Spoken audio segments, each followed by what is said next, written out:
Boa noite. Então a gente vai conversar um pouco sobre o tema família, tentando falar um pouco mais sobre as questões do viver em família, os conceitos de família, ver o que o Espiritismo nos traz, né, de comentário, de ilustração acerca do tema família, que nos é um tema tão caro, que é tão importante para todos nós que somos cristãos.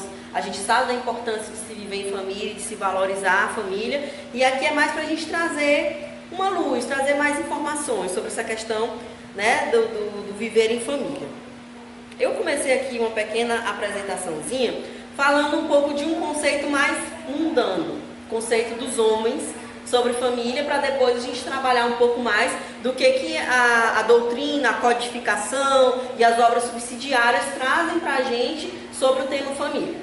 Inicialmente, eu vou trazer um conceito, tem uma autora do direito de família, que é a Maria Berenice Dias, que é uma das mais conceituadas assim, no momento que a gente tem nesse âmbito do direito de família, e eu quis trazer um pouco desses conceitos, das ideias que ela traz sobre família, porque são conceitos que eu coaduno, que eu concordo no meu cotidiano de trabalho, porque acho que são mais avançados, assim, digamos assim.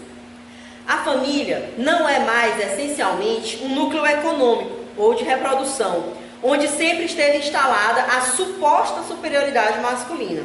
Passou a ser muito mais do que isso, o espaço para o desenvolvimento do companheirismo, do amor e, acima de tudo, o núcleo formador da pessoa e elemento fundante do próprio sujeito. Eu acho até assim interessante e avançado, porque veja só, apesar de ser uma jurista, uma pessoa que não está aqui como religiosa, não está aqui trazendo algum ensinamento de Deus ou de Jesus ou do Evangelho, ela funda o conceito dela no amor. O conceito dela de família é fundado na questão da afetividade, das pessoas com quem você se relaciona cotidianamente através da afetividade. E eu acredito muito nesse conceito da afetividade como conceito de família, né? Na ideia de família, o que mais importa a cada um dos seus membros e a todos, a um só tempo, é exatamente pertencer ao seu âmago. É estar naquele idealizado lugar onde é possível integrar os seus sentimentos, as suas esperanças e os seus valores, permitindo que cada um se sinta a caminho da realização do seu projeto pessoal de felicidade. Isso, com certeza, não se funda em lei, vínculo sanguíneo ou sexo.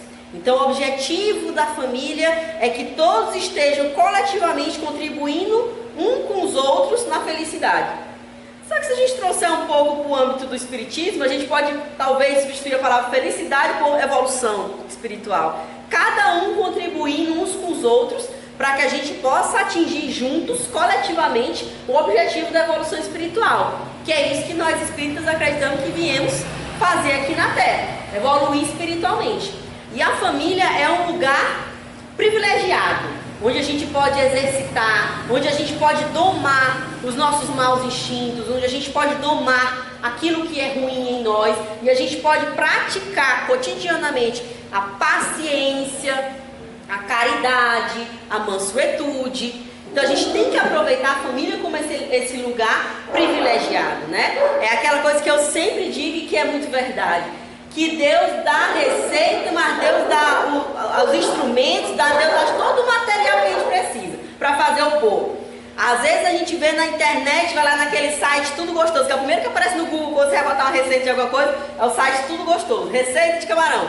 Aí às vezes eu vou fazer um estrogonofe de camarão, aí ele bota só a receita, mas não diz o modo de preparo. Não adiantou de nada, não sei fazer mesmo, botou só queimei aqui de camarão, creme de leite, não sei o que. Não diz qual que vai primeiro, qual que vem depois, se vai pro fogo, se vai pra geladeira. Não adiantou muita coisa, ter só os ingredientes lá. Já Jesus trouxe tudo junto pra gente.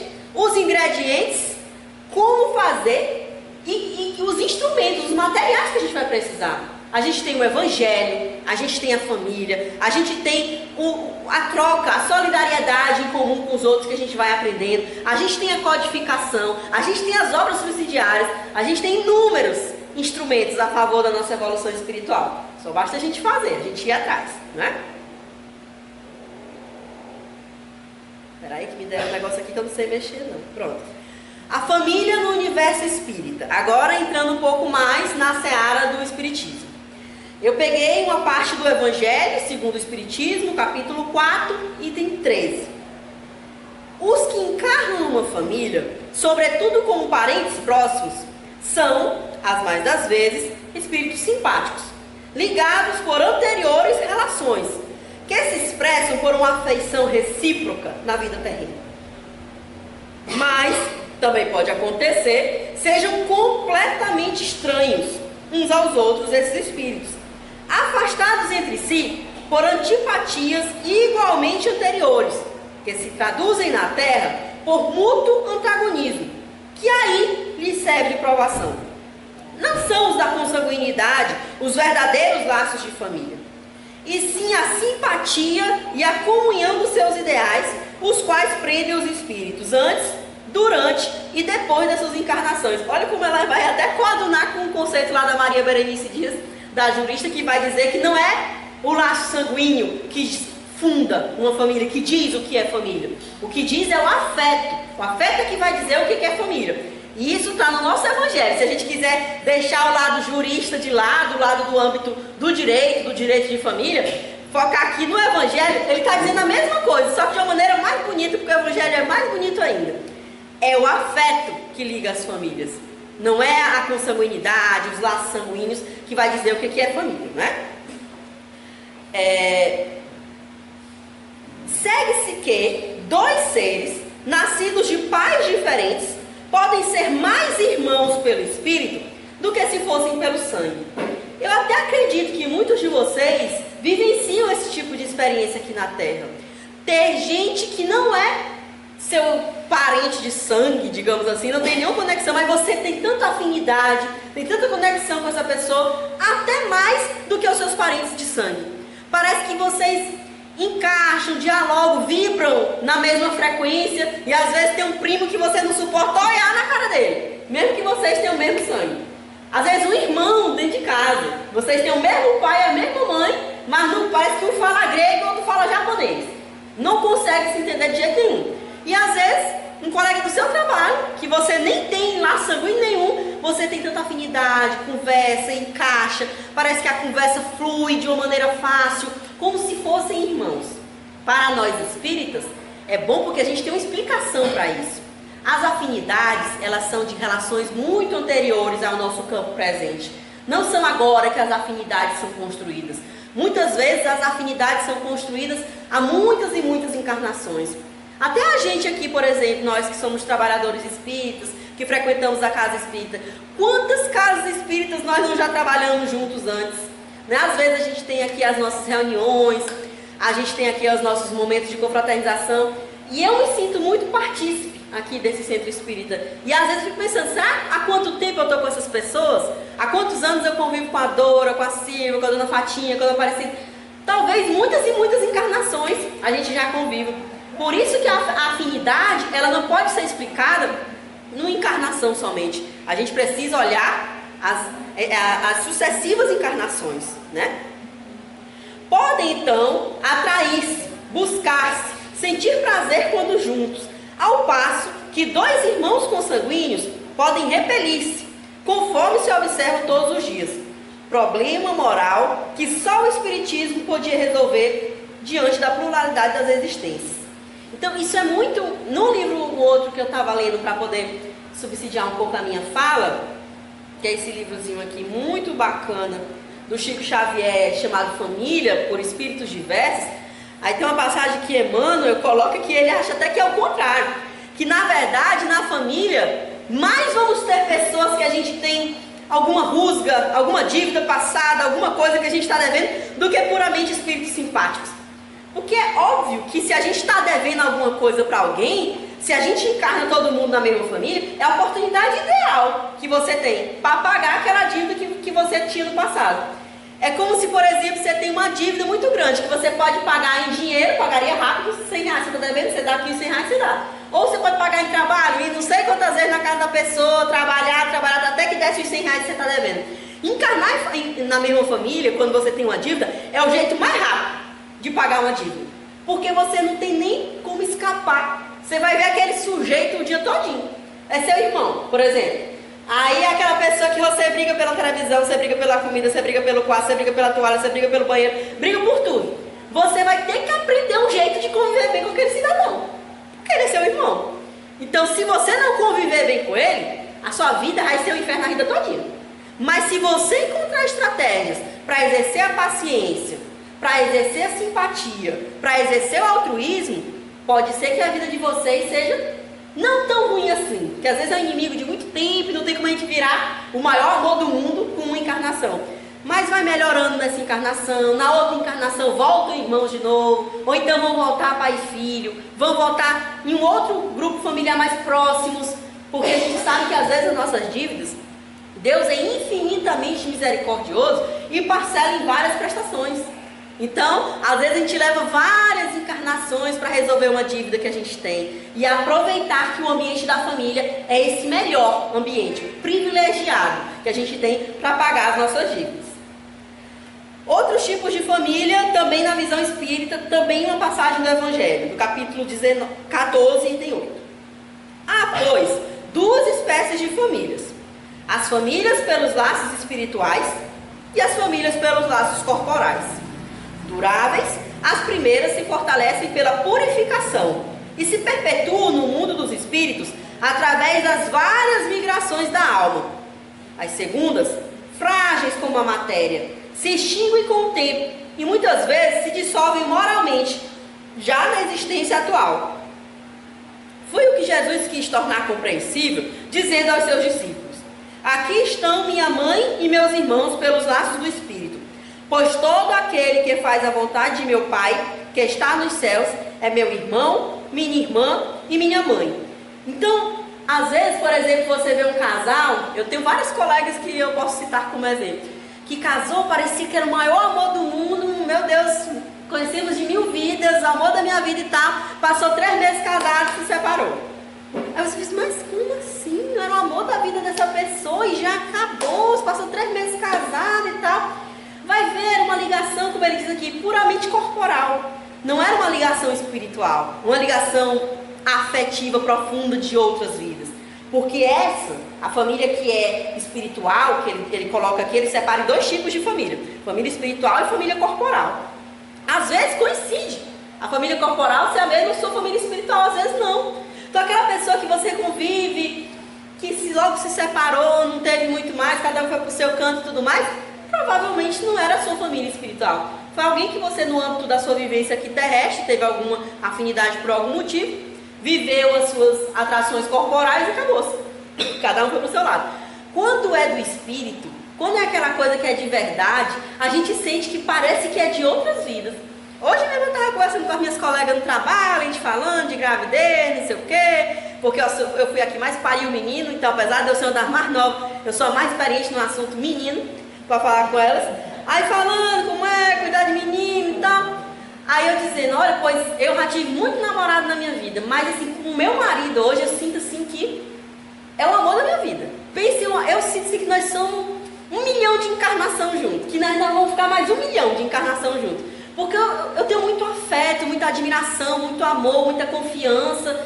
E eu não senti isso nos meus outros relacionamentos. Eu consigo hoje distinguir que era um relacionamento do ponto de vista que, como ele coloca, corporais. E esse não, é espiritual, é afetivo. Eu sinto muita solidez no meu sentimento que eu tenho pelo meu marido. Então a gente vai conseguindo ter experiências aqui na Terra que a gente consegue perceber o que é do espírito e o que é do corpo. Basta a gente prestar atenção, né? Outra parte que ele vai trazer também sobre conceitos de família. No livro Entre a Terra e o Céu, do espírito André Luiz, Clarencio nos diz sobre a família. A família espiritual é uma constelação de inteligências, cujos membros estão na Terra e nos céus. Aquele que já pode ver mais um pouco, auxilia a visão daquele que ainda se encontra em luta por desvencilhar-se da própria cegueira. Todos nós, por mais baixo nos revelemos na escada da evolução, possuímos, não longe de nós, alguém que nos ama, a impelir-nos para a elevação. Isso podemos verificar nos círculos da matéria mais densa. Temos constantemente corações que nos devotam estima e se consagram ao nosso bem. É aquela coisa que diz que por mais ruim que seja o sujeito, às vezes tem uma mãe que é uma santa, que reza, que defende, que vai lá. Às vezes a gente que trabalha nesse âmbito criminal, aí às vezes chega a senhora querendo saber notícia do filho e tal. Não, ele é uma boa pessoa, isso, aquilo, outro. Eu fiquei, quem é que ela tá falando? Não tô lembrando quem é. Não, olha, é um bom filho, é bom demais, não sei o que, não sei o que. E eu sem saber quem é a pessoa, tentando me lembrar. Aí depois que eu fui pesquisar, meu Deus, o sujeito tem uma ficha criminal gigantesca. Mas se você vê a mãe dele falando, é um lindo, maravilhoso, é uma boa pessoa, é um cidadão, diz meu pai, um cidadão. Porque às vezes a gente sempre tem uma pessoa que ela é um pouco mais elevada espiritualmente que a gente e ela vai tentar puxar a gente para cima, vai tentar dar aquele saculejo assim pra gente evoluir espiritualmente, né? Por mais que a gente seja cheio de defeitos, que a gente seja ainda egoísta, materialista, sejamos pessoas ruins porque somos, a gente tem uma mãe, uma avó, um tio, um pai, alguém que está no nosso âmbito familiar que está assim nessa missão de trazer a gente, de levar a gente para cima, de tentar reestruturar a gente espiritualmente no caminho da nossa evolução espiritual. Basta a gente enxergar que na família tem essa pessoa. Outra passagem que dizem de alguns trechos de livros espíritas. Essa aqui é do Livro dos Espíritos, pergunta 582. Deus colocou o filho sob a tutela dos pais, a fim de que estes o dirigem pela senda do bem e lhes facilitou a tarefa, dando àquele uma organização débil e delicada, que o torna propício a todas as impressões. Nesse livrozinho também aqui do Chico Xavier, ele tem uma passagem aqui falando sobre os pais, sobre a nossa missão de ser pais. Rapaz, é muito difícil, porque é muito, como é que eu posso dizer, é muito exigente ser pai e ser mãe, mas tem gente que não tem noção da grandiosidade da missão de ser pai e de ser mãe. Inclusive a maioria é pais. Não entendem a grandiosidade da missão de ser pais. Acho que a maioria das mães até que entende a grandiosidade, mas muitos pais banalizam a paternagem, banalizam o ser pai. Acha que levar para o shopping sábado está sendo um ótimo pai. Porque eu pago R$200 todo mês, eu estou sendo um ótimo pai. E não sabe o quanto que ele mesmo está perdendo na escala da própria evolução espiritual dele. Porque ser pai e ser mãe, se a gente se doa, se a gente se coloca, se a gente instrui, a gente está quitando vários saldos das nossas dívidas que a gente tem aí no plano espiritual. Porque eu acho que não tem missão nenhuma no mundo que a gente se doe mais do que ser pai e ser mãe. Eu não consigo imaginar, tudo bem que a minha trajetória é curta nesse momento, nessa encarnação, só tenho 30 anos, mas nesses meus 30 anos, eu não consegui ver nada que a gente se doasse mais, nenhum papel, nenhuma figura, nenhum lugar social, que a gente se doe mais do que ser pai e ser mãe. A gente não se preocupa com a gente, com o corpo da gente, com nada. Eu estava inclusive hoje comentando com as colegas sobre a amamentação. Olha, no meu currículo eu já tenho 3 anos e 10 meses de amamentação. Foi 2 anos e 7 meses do outro, já estou com 1 ano e 3 meses com essa. E aí, meu Deus, eu andando na rua, tu ainda amamenta? Porque a neném já está andando, já está correndo para todo lado e as pessoas se assustam. Tu ainda está amamentando? Ave Maria, tu acorda de hora em hora, de noite, de madrugada, e tu não vai dar essa menina. Eu disse, claro, se ela ainda quer mamar, eu ainda posso mamar. Estou aqui, dormir, eu durmo depois aí, quando der, eu durmo quando der. Assim, a gente se dói, a gente nem vê, a gente deixa de dormir, a gente deixa de comprar as coisas pra gente, a gente deixa de fazer tanta coisa pelos filhos da gente, e ainda fica feliz. A maioria dessas minhas colegas, por exemplo, elas têm o salário delas, é só pra elas. Elas compram roupa, compram bolsa, viajam pro exterior todo ano e tal. No máximo que eu vou é na Barra Grande. Mas mesmo assim eu tô feliz. Porque eu tô com meus filhos todo dia, eles estão estudando, estão fazendo as coisas dele. Eu tenho uma oportunidade de estar ali fazendo a tarefa junto, levando pra terapia. Vamos fazer um bolo junto, vamos fazer uma coisa junto. Eu acho isso tão incrível, tão massa essa oportunidade. E hoje eu tento enxergar e valorizar cada momento que eu tenho com os meus filhos. E eu sei como eles são essenciais, esses momentos. Do que eu estudo lá no meu trabalho, do ponto de vista da psicologia da infância e juventude, a gente vê que a primeira infância, principalmente essa fase dos 0 aos 6 anos, ela é essencial para a formação da personalidade do indivíduo. O quanto que o pai dedica tempo, o quanto que o pai dedica interesse na vida da criança, vai formar o adulto que ela vai ser no futuro. Mas para além desse âmbito da psicologia e das ciências, eu quero dizer que do ponto de vista espiritual, é essa a missão que você aceitou antes de encarnar. Você aceitou ser pai e ser mãe. Você aceitou que você se doaria por outros seres, que você se colocaria às vezes em segundo plano, em detrimento daquele ser que você aceitou ser mãe e ser pai. E se você não está exercendo a maternidade e a paternidade, você está adquirindo uma dívida gigante quando você chegar lá no plano espiritual. Então vamos aproveitar, é o que a gente chama nesse estudo da infância de tempo de qualidade. Às vezes a gente vive uma vida atribulada, trabalha aqui, trabalha ali, 2 empregos e tal, e muita coisa e não tem tempo. Se você só tem 20 minutos para conversar com seu filho no dia, pois aproveite aqueles 20 minutos.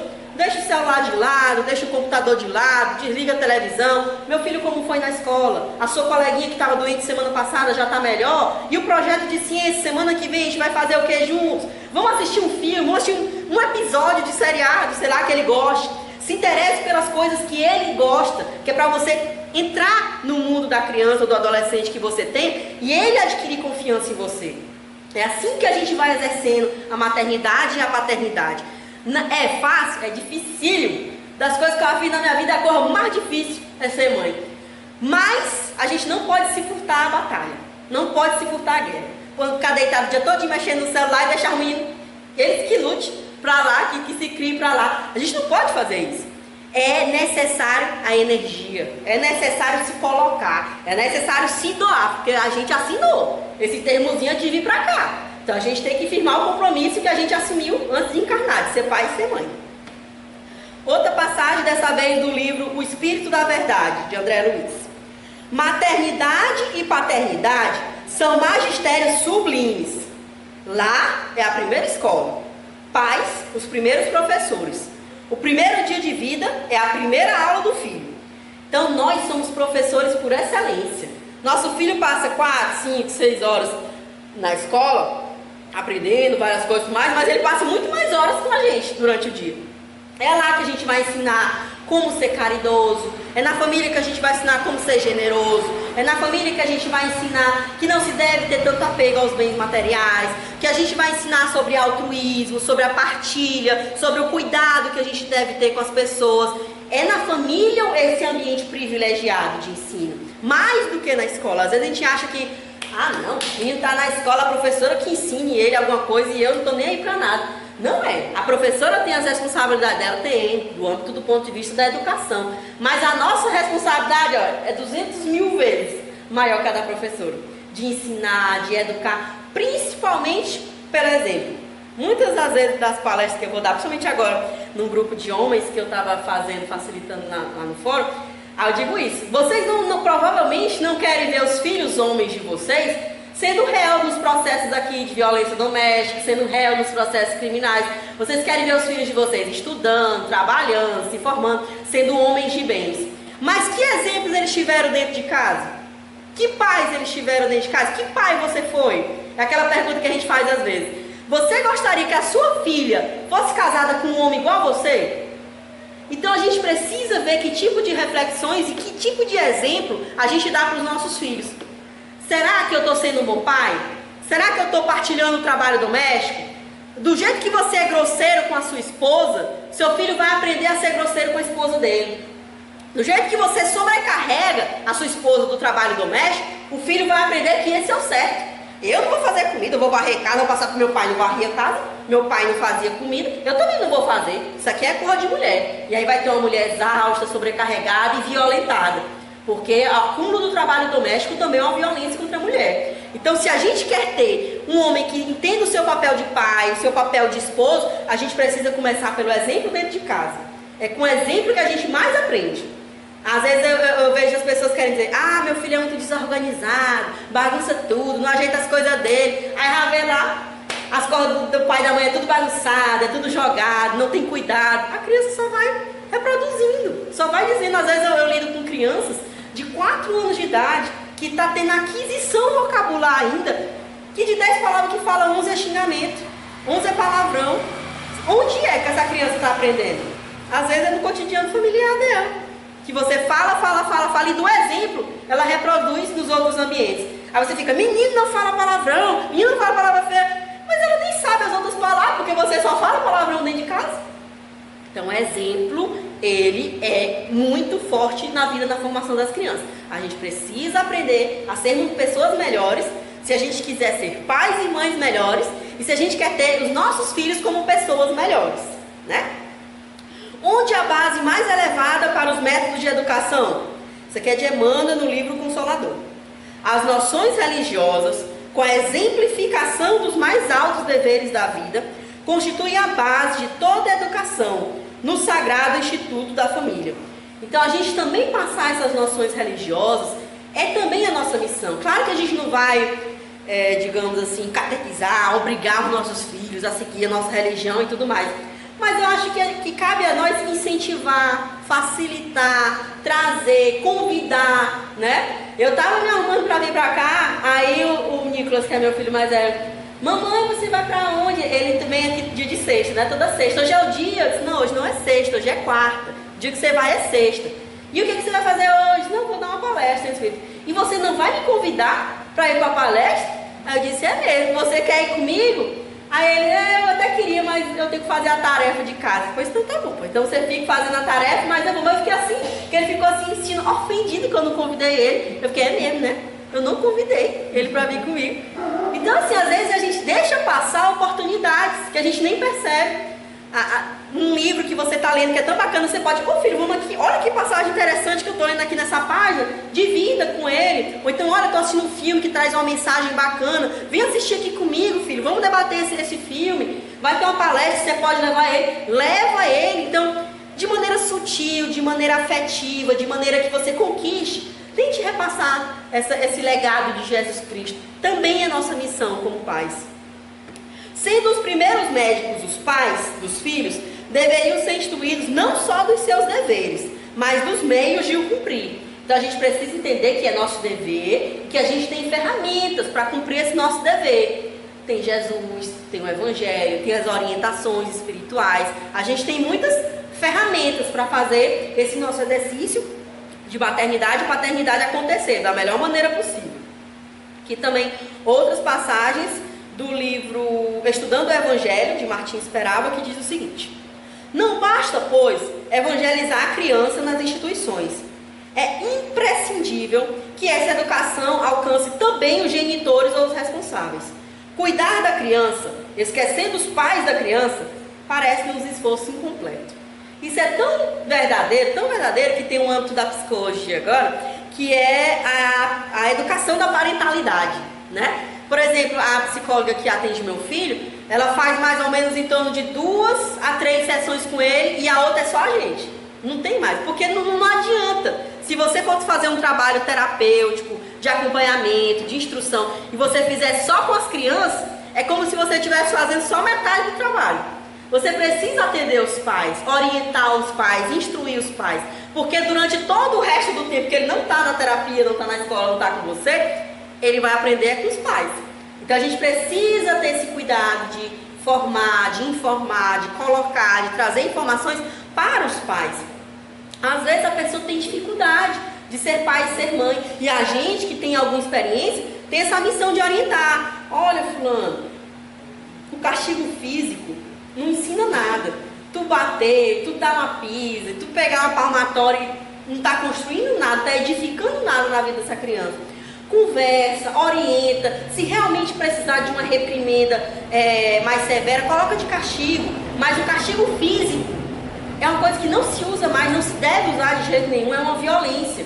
Então a gente conversando com as outras pessoas, a gente pode ir ensinando e aprendendo a ser pai e a ser mãe, né? Por isso que esses espaços comunitários, seja numa associação comunitária, seja numa associação de mães, seja na escola, naquele períodozinho que você vai buscar a criança e chegou mais cedo, converse com os outros pais e outras mães, ouça as dificuldades dos outros pais e outras mães. Às vezes você pode ajudar. Olha, fulano, meu filho já passou por isso, eu fiz isso e melhorou bastante. Um colega minha disse, a nenenzinha tá com assadura, qual a pomada que olha, usa essa pomada aqui, ela é bem melhor do que aquela outra, porque tem isso, aquilo outro. A gente aprende tanto conversando e às vezes fica calado, com o problema atruando dentro de casa, sendo que tem uma pessoa do seu lado ali que poderia lhe passar uma informação, lhe passar uma orientação, que poderia resolver o seu problema. A gente precisa se ajudar a ser pai e a ser mãe. A família é o principal instituto de educação de todos nós. Almas eternas, ainda carregando muitos vícios e imperfeições presas às malhas do passado. A gente ainda tem tanta coisa para melhorar, que nem eu estava dizendo aqui no estudo do Evangelho, sexta-feira passada, que a Dora me colocou para ser facilitadora. Aí eu quis pular lá para trás. Meu Deus, mas eu não sei de nada. Por que eu vou facilitar o grupo de estudo? Meu Deus, eu estou no maternal, que nem o mesmo na internet. Eu só tenho 6 anos, não sei de nada. Mas a gente está aqui para aprender. A gente está aqui, a gente precisa se colocar. Então, a gente precisa, vulga aquela expressão, dar a nossa cara a tapa. A gente veio pra cá, não foi pra ficar de bem bolha no Facebook o dia todinho. A gente veio pra cá pra se melhorar e pra ajudar os outros a se melhorarem também. E é preciso o quê? É preciso esforço. É preciso que a gente queira superar os nossos vícios, né? Fazer essa análise, essa reforma íntima. Hoje mesmo caminhando pra cá, eu só fico pensando em comida o tempo todo. Aí fico pensando, qual é a diferença que eu tenho de alguém que é viciado em cigarro ou de alguém que é viciado em álcool, se eu só penso em bolo, no bolo que eu deixei, no bolo que eu vou comer, no bolo que eu vou fazer, no salgado que eu vou comer amanhã. Eu também sou viciado. Então eu preciso aprender que não é a coisa mais importante do mundo eu comer 1000 coisas por dia. Que tem outras coisas que são mais importantes. Então aprender a reconhecer o que é sua falha, o que é seu defeito e tentar criar estratégias para superar aquele seu vício, aquela sua situação que não te deixa, né, evoluir. Já no plano espiritual, começam os planos de formação da família, supervisionado pelos dirigentes espirituais. Assim, reúnem-se no mesmo ambiente devedores em resgate de antigos compromissos e desafetos, companheiros de erros passados, afeições queridas e amigos em trabalho de socorro mútuo. Eu não me lembro qual era o livro que eu estava lendo esse dia, mas era um livro espírita. Eu acho que era esse, não sei qual era o livro não. Eu misturo o livro tudinho, eu leio uns 3, 4 ao mesmo tempo, eu não sei de qual é o livro que eu estou lendo não. Mas que era o seguinte, era uma mãe que ela tinha feito o compromisso espiritual de ter 6 filhos, aqui na encarnação dela. 3 eram pessoas que ela devia, eram inimigos de vidas passadas, que ela precisava receber como forma de resgatar, de pagar essa dívida das vidas passadas. E os outros 3 eram espíritos simpáticos, espíritos amigos, que iam ajudar essa mãe nesse processo de cuidado desses outros 3 filhos que seriam mais problemáticos, digamos assim. Só que essa mãe teve 3 filhos aqui na Terra e ela fez o processo da ligadura de trompas. E os outros 3 espíritos, que seriam os amigos, que viriam para ajudar, não vieram, não puderam vir. E aí ficou bem complicado o processo de encarnação dela com esses 3 inimigos, dentro da casa dela, ela tentando resgatar porque ela precisava, sem o suporte que ela deveria ter tido. Então, assim, a tarefa mesmo de ser pai, de ser mãe, ela é difícil. Mas Deus manda até uns alívios, uns suportes, umas ferramentas. Às vezes a gente enxerga, a gente afasta, a gente coloca de lado essas ajudas que a gente recebe. A gente precisa estar numa vibração positiva, a gente precisa atrair esses nossos irmãos espirituais, a gente precisa fazer preces, fazer orações, para que essa ajuda chegue. Às vezes a gente, mas Deus não me ajuda de nada, mas Deus me ajude, mas Deus não sei o quê. E você, o que você está fazendo para atrair a ajuda? O que você está fazendo para atrair essa questão dos bons espíritos? A sua vibração? Não adianta nada você pedir ajuda de Deus, pedir ajuda de Deus, todo sábado amanhã se bebe deitado na calçada. Será que você está agindo da melhor maneira possível para atrair esses bons espíritos? A gente precisa olhar para a gente mesmo e aprender a reconhecer as nossas falhas, os nossos vícios e aquilo que nos afasta de Jesus, né? E a família no ideal cristão? A família que estiver dentro do ideal cristão não será perfeita. Será aquela onde houver a luta, a disposição e o ideal renovador. Será aquela onde houver equilíbrio, débitos espirituais sendo ressarcidos, aceitação às provas, amor sem relaxamento, afetos sublimados, energia sem violência, desafetos em reconciliação, disciplina estimulante, amadurecimento, alegria ponderada, amizade e compreensão. Eu achei muito bonita essa passagem. Não precisa a gente querer ser perfeito, sem defeitos. Só precisa ter todo o resto aqui. Só precisa não viver em violência, ter energia para melhorar. É pouca coisa, veja só. Alegria ponderada, amizade, compreensão. Tá de boa demais, Raimundo. Basta, eu acho, que a gente querer, né? Ele começa aqui com a palavra onde houver luta, onde houver disposição. Eu acho que essas palavras, elas encerram muita coisa. É a chamada vulgo boa vontade. Quando o cidadão tem boa vontade, muita coisa ele faz. Então, se a gente tiver boa vontade para estar vivendo em família, a gente já está meio caminho andado nesse processo. O Evangelho foi iniciado na manjedoura e demorou-se na casa humilde e operosa de Nazaré antes de espraiar-se pelo mundo. Então, até Jesus, que é o espírito mais evoluído, mais de luz que já se passou pela terra, viveu em família. Até ele precisou ter um pai, ter uma mãe, ter irmão, viver ali em família para poder também aprender e colaborar no processo de evolução daquelas pessoas que estavam ali no ambiente familiar. Então, quem somos nós para dizer que não precisamos viver em família? Nós não somos ninguém. Nós é que precisamos mesmo viver em família, porque a gente não sabe o tanto de dívida patriarmente que a gente adquiriu. Então, a gente precisa muito viver em família. O lar na terra é o grande núcleo de trabalho e aprendizado, onde se encontram as almas que conviverão, buscando superar problemas, engrandecer afeições, reconciliar-se com os adversários e instalar o clima de fraternidade nos corações. Educar é a base da evolução.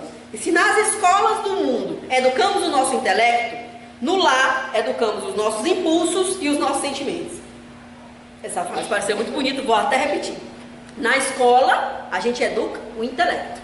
Na família, a gente educa os nossos sentimentos e os nossos impulsos. E isso realmente é desse jeito mesmo, muito importante. A família vai ensinar as coisas da alma, as coisas espirituais, de que forma a gente vai lidar com os nossos sentimentos. Será que a gente propicia espaços de escuta na nossa família? Será que o nosso irmão chega em casa de um dia cheio na faculdade e a gente se dispõe a ouvir ele? Ou a gente se tranca no quarto do lado e não quer nem saber o problema que ele tem?